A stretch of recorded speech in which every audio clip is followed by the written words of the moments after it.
right, music is ending. It's time for us to talk, boy. How are you? I'm great, Carol. How are you? Doing well, thank you. Good. Happy Friday and happy episode 5. Yes, already. Here we are. So Yes. today we're going to talk about franchise funding. And this is a little bit of a detour for us. In just about every webinar or every podcast we've done so far, we Uh-huh. always make the point that it's really hard to get funding for startups, right? Yes. But there's an exception here.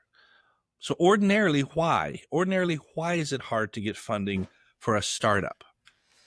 Well, there are a few reasons why. First one, there's no business history there, very thing. So it's on the works. Will be on the Mhm. works. It's not proof that it really has worked. That a Right. business that it's just an idea basically. Exactly. And so it's a lot of work to get done yet. Yep. And startup has usually they're well known as low success, Hmm. rates. They still need to prove themselves a lot, Hmm. and especially because banks don't like risk. Yep. They think that is not enough guaranteed, and that for that they can lose money, and they don't like to lose banks money. banks hate losing money. Yeah. Yeah, So so exactly right. There's no proof that it's worked. It's no. it's in most cases a startup is just an idea. It's a hope. It's a dream, right? And we all love hopes and dreams. Um, Forecast. and forecasting. Oh boy, yeah. There's another. So there's no proof that the idea has worked. Okay. Yes. So when we talk about startups, we're generally talking about original new businesses that someone has come up with. Like I have an idea for a music store that's also an ice cream store that's also a piano recital hall that's also okay. No idea, no proof it's ever worked, right? Yes. But there is an exception to this, and I think it's time to point out to people that franchises technically it's a startup, but it's a proven idea that has worked. And because of that, it actually isn't that hard to get funding if you're looking to do a franchise startup. Correct. Okay, so let's Yeah. let's dive into that a little bit. So franchises are the exception to the rule. So Yes. a franchise, by definition, is a system. It's a turnkey system. It's a business that somebody else started, and they Mm-hmm. did so well, and they were able to systematize everything, right? So that this is going to sound a little bit bad, but it's designed so that the person with the lowest degree of skill can still do the work or create the product in the same way as the Yes. original person. This Mm-hmm. reminds me of a fantastic book written by Michael Gerber. It's called The E Myth. The E for the letter E stands for Uh-huh. entrepreneurial, the entrepreneurial myth. Mm. And he tells the metaphorical story of a young lady who loves pies. I love pies. Who doesn't Uh-huh. love pies? Right? You love pie. Love Love that. pies, right? Yes. And so she has this dream of making a pie store. But as Mm-hmm. she gets into it, she begins, to be frustrated with the process of making pies all day and having to do her books and do her marketing and pay the rent and everything. And she comes to where she begins to really hate the pies themselves and wants to shut down. Kind of sad story, right? I mean, a pie store closing down, right? But Yes. in this case, the E-Myth mentor comes in and helps this young lady to systematize everything so that she can hire somebody at a lower rate who could come in and learn how to make the pie crust the same way that she did it by listing very specific instructions and providing proper training. Instead of just winging it, she had to systematize everything. And so it's that process of systematizing a service or a product like making a pie that allows a business then to replicate itself in the form of a franchise. Franchise. Franchise.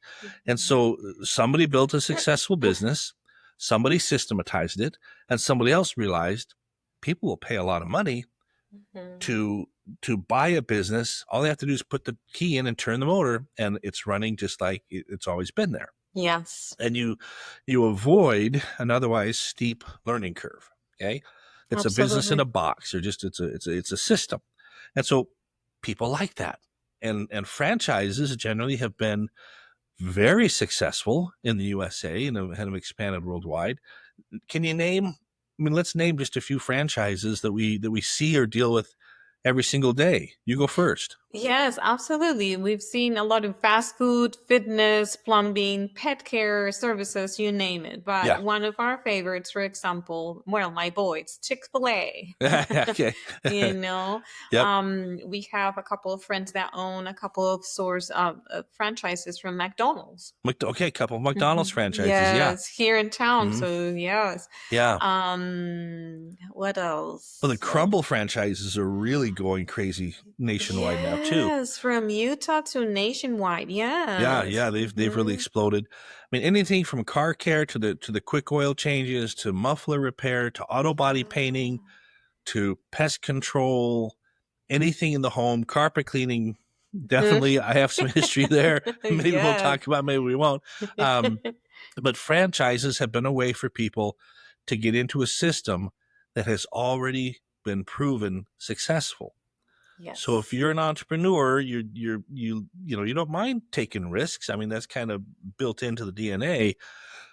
But in some cases, it might be smarter to buy into a proven system that has already worked, and it's Absolutely. easier to get. Okay, so let's talk about why is it easier for a bank to lend money on a franchise compared to some startup that I came up with on my own.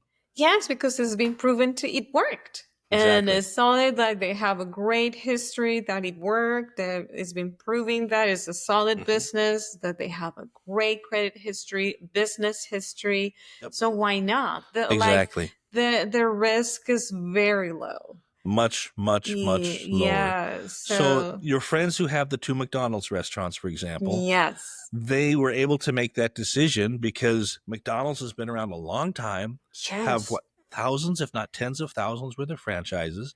So you take all that information and you can have a very good idea of what your profit and loss statement is going to look like. You have a Yes. very good idea within reason as to how much money you're going to make as the owner of that business. Yes. And they have a very beautiful history because now their children inherit those, Oh, and nice. they're working. It's a family owned business now, Very so nice. they're also hiring family members to work there, so they really are taking care of the brand, which is really important, Wonderful. and to keep it in the family. So Yeah. Oh, that's cool. Yeah, mhm. keeping the family. So, yeah, for the kids, it's a no-brainer because they know how much a McDonald's makes every year, and of course, every restaurant varies slightly. Mhm. But this eliminates so much of the risk, right? So, Yes. if I'm going to go ask a bank for a loan and I'm buying a McDonald's, for example, generally pretty easy to get that money because it's such a well-known entity, it's Mhm. such a well-known opportunity. Mhm. So that's why we do mention this in the webinars that okay, excluding franchises in some cases, um, getting money for a startup is Mhm. normally difficult, but you have to look at the whole franchise world. Yes. Yeah. So it's Mhm. interesting. There's two worlds there. The I thought of it myself versus the well, somebody else already thought of it and systematized it, and now I can just go buy it, put the key in, start the motor, and I have a very good idea of what to expect in terms of Mhm. startup time, revenue, how it's going to do during a recession, how it's going to do during the winter, is there seasonality to it? All these questions are already answered, Yes. and you're not putting yourself in very much risk at all. And they're being SBA loan approved. So, Definitely. mhm. Definitely. So the SBA, and I didn't know this for a long time. I wish I'd learned Mhm. this sooner, but the Mhm. SBA keeps a list of approved franchises. Yes. And where could somebody find that list? In our beautiful Our website, beautiful website. Yeah. yes, www.ultrafinancial.com, and if Yep. you scroll down, Scroll you're down. gonna, yeah, there's a PDF Yep. account there, Yep. PDF file Yep. where they can download it. I did it, and it's Mm. more than 233 pages 203 pages and of listings. yes, Yeah. alphabetical order, and Yeah. I'm sure you can find so many options there if you're thinking about it. Something Yeah. that you may like, the food industry, service industry, cleaning supplies industry is there. Just about Essentials. anything. Mhm. Yep. Yeah. Just about anything is there. So feel free, everybody, we invite you, go to our website, download Mhm. that document, just take a look at it. It's really interesting, if nothing else, to Yeah. see which franchises have already got the approval of the SBA for that wonderful SBA 7, the SBA 7A loan, Hmm. which is available under what circumstances? The What SBA loan, yeah. yes, a good credit score, Yeah. of course, above 680, and Mm-hmm. general criteria that is a really credit, good history Yeah. of 680 is good. business. Yeah, Yep. 680, and it shows that it has a good credit history for the person Yep. that's applying. Of course, low overutilization, Mm-hmm. and Good credit. Just good credit. yes, just Yep. in general. Yep. And if you want to bring your business partner with you, that'll Sure. be great too. Yep. Remember the doctor that we had as a customer, they were looking with his doctor partner That's right. a franchise for acai berry. They're keep it in the healthy way Uh-huh. Yep. franchise. And we were like, yes, so Yep. that'll be great. So they're Yep. still in the look for that. Looking for Mhm. that. And the Yeah. down payment requirement on a 7A loan is a Mhm. low 10% 10%. in most Yeah. cases. Yeah. And Hmm. so that'll put you generally to 10-year payback period. And if Hmm. you're buying a franchise, you have not a guarantee, but you Hmm. have a very reasonable expectation of how much money that's going to generate. And so you can Hmm. see, just like the SBA has, yeah, this pencils, this works. It's going to generate enough money to pay the loan, Yes, pay the employees, and pay you a profit. And so it could be a very good way for somebody to go. I think so. Yeah. Yes. Now, not No, every franchise opportunity is going to be a winner, though. I know. And I want you to tell us a little bit because Okay. since you're being a serial entrepreneur, you have a lot of experience in businesses. Yeah, And I've learned that you also own a I franchise. did own a franchise. So please tell us about Okay. it. All right. My first piece of advice for anybody who wants to buy a franchise Take is notes. don't be the first franchise and don't be the second franchise. Mhm. We were the second franchisor. Mhm. We thought the franchising party had enough experience, had enough time in business that we were the second franchise. Uh-huh. And what we learned is we were guinea pigs. And so for 4 years, we struggled with equipment that wasn't up to the task, with trucks that were not built for the task, with weight limits and equipment and technology. That was awesome, Mhm. but very Mhm. delicate. And I remember one day we had three 26-foot trucks. These were not quite commercial driver's license trucks, but they were just underneath commercial driver's license size. We had three of them, all Chevrolet built, and there Mhm. were a couple times we had all three in the shop. All three were being worked on for one reason or another, and so we couldn't generate revenue those days, and that was How do you uh, work with that? Yeah. well, Mhm. you go through the winter very lean. In our case, you don't pay yourself in the wintertime, and you live off your savings, and yeah, you don't want to be the first or second. You want to buy Yeah. something that's very well established, that has had dozens, if not hundreds, if not thousands of people go before you. You don't want to be the learning curve like Mhm. we were.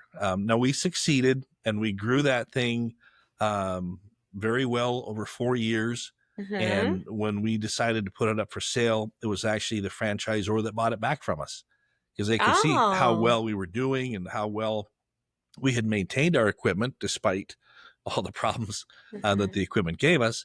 And so they actually exercised their right of first refusal and bought it from us Mhm. since we had done so well with it, especially under the circumstances. Um, Mhm. but also because we were the second franchise, everything was still very fluid. They were still learning. They were getting feedback from 3, 4, 5, 6, 7, 8 franchises that followed after us. So there were a lot of changes that were made. There were a lot of Mhm. mistakes that had been made. Um, just it was hard to keep up because they were changing things so quickly and it was frustrating. So I'd say again, don't be the first, don't be the second. Choose something very, very, very well established. That That is that a great advice, and just let them make their mistakes and learn from them, and then Yep, after yep. they're a little stronger, just then I the was so excited about mhm, the technology, which again was mhm, the most amazing cleaning technology I've ever seen still. And I wanted that first mover advantage so mhm, badly that I overlooked the chance that maybe this wasn't ready for market. And so mhm, that that cost me over 5 years. I went from having a net worth to be negative net worth. mhm. Learned some painful lessons as an entrepreneur. But again, a franchise can be a really great opportunity, but just don't be the first or the second guy in the door. Find something very well established if you're going to go that route. Yes. And then it's expending a lot of time and money trying to Mhm. fix your trucks and also equipment. That's Yeah. something to think about. Yep. Yeah, it Mm-hmm. is. Yeah. And so if I were to go the franchise route again, and Mm-hmm. I'll admit I am looking again right now for my number nine to Yes. maybe it'll be a franchise. I'm looking for things that are low on the mechanical side Mm-hmm. of things. I think the less machinery, the better, because machinery breaks, right? Yes. Machinery breaks. So I'm looking for something systematized, regular, that people are going to pay for no matter what. That's another really important key. There are Yes. certain industries, certain things that people are going to pay for no matter what time of year it is, no matter what the economy is doing.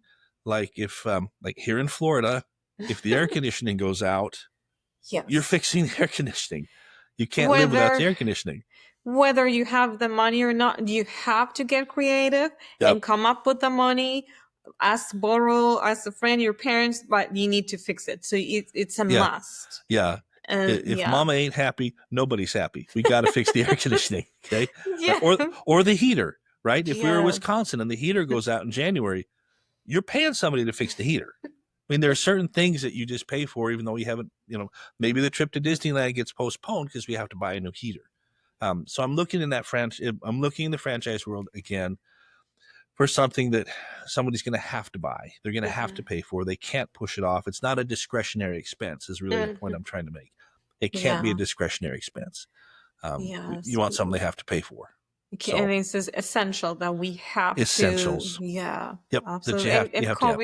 COVID was a great proof of that. Like Yes. so many franchises unfortunately didn't survive, Right. A lot of but businesses others didn't. thrived during Yeah. COVID. Well, those So, that adapted. Those mm-hmm, that adapted to the current reality that was COVID.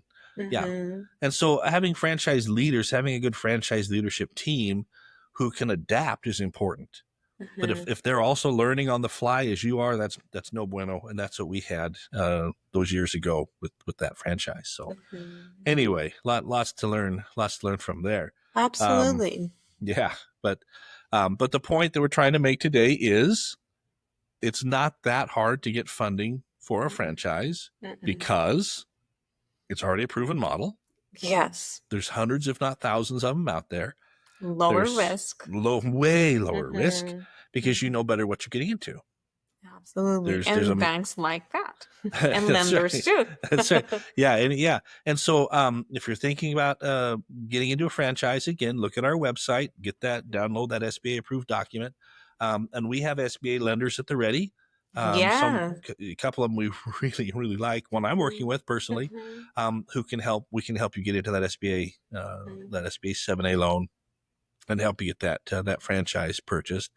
I have a couple of franchise consultants that I know and I'm working with right now who I Mhm. could also recommend because I think they're just doing a tremendously good job of listening and understanding and helping to match the opportunity with the personality and the experience level. So Mhm. that's been actually a fun exercise too, Mhm. to find what they think best fits my personality as a franchise to own.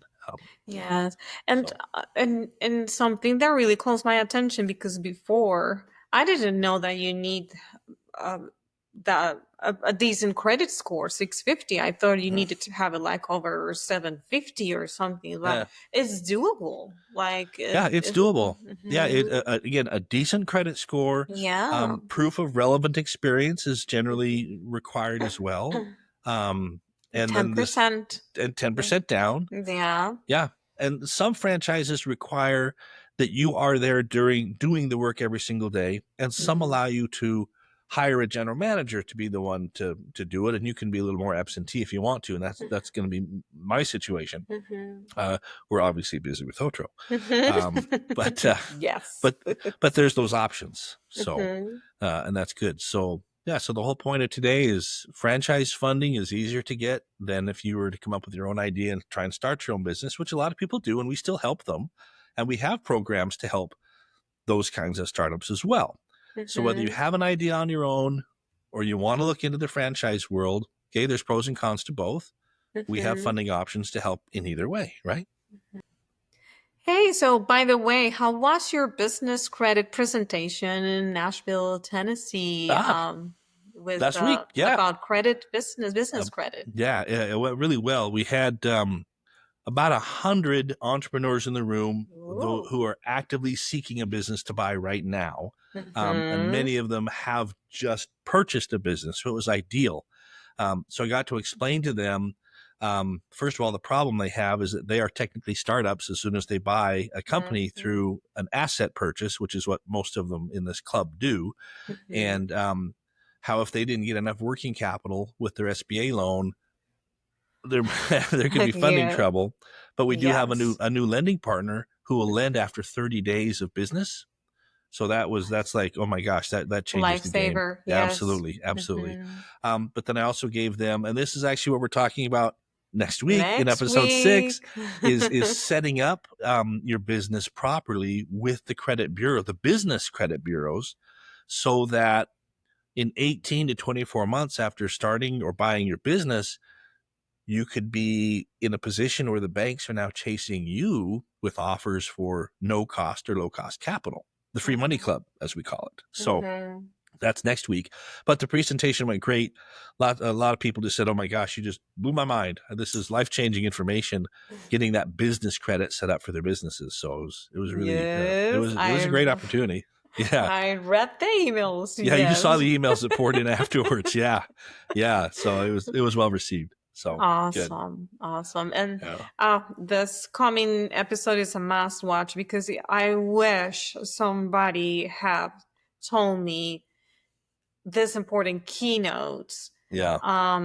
When I had my e-commerce, because it would have grown way better. And so everybody's business will benefit from this talk about business credit. So wonderful. Okay. All right. Do I hear music?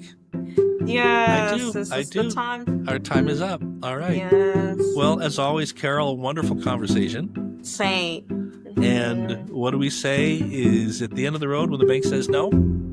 Just, this is not the end of the road. Call Otro because we have options. More options for you. Yes, we do. It's not the end of the road. Bye. Not the end of the road. Until next time. Bye-bye. Bye.